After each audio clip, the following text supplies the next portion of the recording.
Akkam jirtu daawwattoota keenya oduu gabaabaan isiniif dhiyeessaa jalqabarra madurreewwan oduu isinitti himuudhaan itti aansuudhaanis bal'ina isaatti kanan darbu ta'a. Oduu keenya kan jalqabaatiin poolisiin federaalaa hojjettoota EBS mana murtiitti dhiyeesse himannis isaan irratti banameetu jira.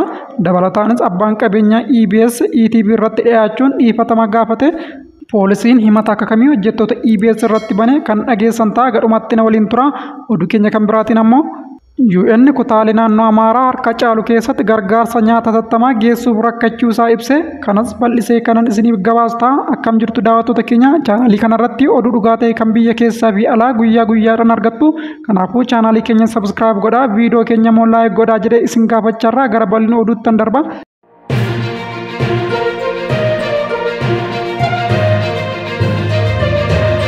Poolisiin federaalaa hojjettoota EBS mana murtiitti dhiyeesse himannis isaan irratti banamee jira.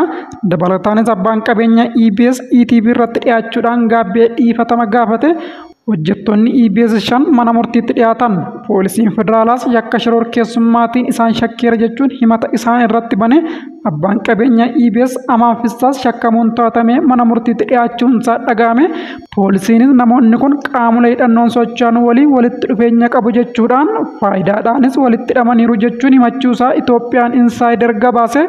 Dabalataanis mootummaan uummata biratti fudhatamummaa akka dhabuu fi dhiibbaan biyyoota addunyaarraa mootummaa irratti akka godhamuuf ta'e jedhanitti dhimma kana qindeessan jechuun poolisiin himata hojjettoota EBS 5 irratti bane.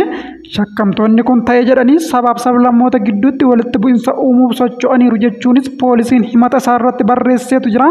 Hojjettoonni EBS 5 hojii isaanii akka carraatti fayyadamuun miidiyaa fayyadamuudhaan dookimeentarii sobaa hojjetanii tamsaasan jechuun poolisiin himata isaa keessatti ibse.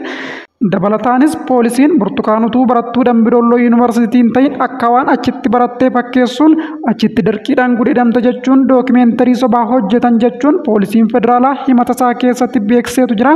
Shakkamtoonni kun ofuma isaanii seenaa sobaa qopheessuun uummata gidduutti walitti bu'insa uumuuf socho'anii gochi kunis seeraa fi heera biyyattii irratti aggaammii godhameera jedhe. Gama biraatiin immoo abbaan qabeenyaa fi hojii gaggeessaa olaanaa EBS obbo Amaan Fissaa ETV irratti dhiyaachuun dhiifama gaafate. Dogongorri guddaan uumamuu isaas amaneetu jira. Sagantaa kanas kan hojjete humna qindaa'eedha jedheen amana jechuudhaan hime. Dookimeentariin kun miidiyaa keenya miidhe haamilee keenyallee baay'ee miidhe jechuudhaanis ibseera.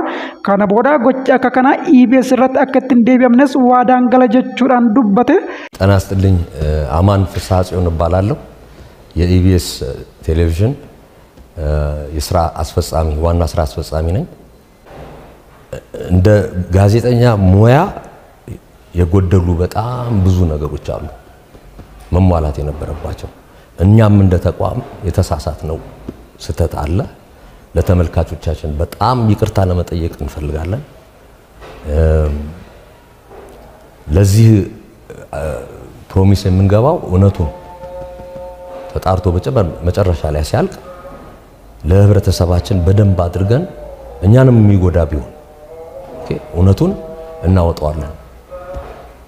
ወደ እውነታው ስንመጣ በጣም የተቀናጀ ኃይል ነው ይሄንን ፕሮግራም የሰራው ብለን አምነናል። የኛንም ልጆች እዚህ ውስጥ አሁን እንደምናየው ኢንቫልቭ እንዲያደርጉም አድርጎታል። እንደ ጣቢያ ኢሜጃችንን ይሄ በጣም እንግዲህ ጎድቶታል። Oduu biraatiin immoo UN kutaalee naannoo Amaaraa harka caalu keessatti gargaarsa nyaataa hatattamaa geessuuf rakkachuu isaa ibse. Waajjirri qindeessaa gargaarsa namoomaa dhaabbata mootummoota gamtoomanii ibsa kaleessa bitootessa 18 bara 2017 baaseen kutaalee naannoo Amaaraa harka caalu keessatti gargaarsa nyaataa hatattamaa geessuun rakkisaa akka ta'e ibseera. Waajjirichi kutaalee naannichaa hedduu sababa nageenya dhabuutiin gargaarsa nyaataa kennuu guutummaatti hin danda'amne yookiin gar-tokkoon hin danda'amne hedduu suuraadhaan wal qabsiisee ibseera. Iddoo gonkumaa gargaarsatti kennuun hin danda'amne keessaa godinaalee Goojjam tokko yoo ta'an kanneen keessa akka Daagaa Daamot, Macca Kibbaa, Jaawii fi Wambaaraas ni kaafamu jechuudhaan ibseetu jira. Akka odeeffannoo waajjirri kun baasetti naannoleen naannichaa harki caalaan isaanii gar-tokkoon dhaqqabamaadha. Baha Amaaraatti karaa fooyya'aa ta'een dhaqqabuu akka danda'e kan ibse waajjirri kun haala kanaan soorata barbaachisaa ta'e namoota barbaadaniif akka dhaqqabsiiseef hubachiiseera.